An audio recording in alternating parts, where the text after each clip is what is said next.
শুভ নববর্ষের শুভেচ্ছা নতুন বছর বললাম সংস্কার মুক্ত হয়ে সংস্কৃতির বার্তা নিয়ে আসুন। একটা কবিতা লিখেছি, চাঁদের গ্রহণ মুক্তি। চাঁদ বলে, আমার ধর্ম কি? আলো ছায়ার আমি থাকি ঈদে, থাকি পূর্ণিমাতে, থাকি অমাবস্যায়।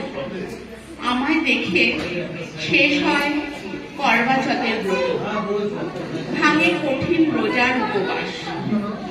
আমার আলো ভাষায় নিরপেক্ষ ধার, আমার ছায়া ছুঁয়ে থাকে বিশ্ব মানবতায়। তবে এত রক্ত হানাহানি কার তরে? আমি তো রোজ আসি আর যাই, আদি অনন্ত কাল ধরে। সূর্যের আলোয় রাঙিয়ে দেহ জোয়ার ভাটায় ভাসি। আমার বুকে এত কলঙ্ক, তবু পূর্ণিমাতে ছড়াই আমি হাসি। তবে কেন কুসংস্কারের গ্রহণে আমায় বাঁধো বারে বারে? সূর্য চাঁদ পৃথিবীর আবর্তনে, পৃথ্বী জুড়ে গ্রহণ আসে ফিরে ফিরে।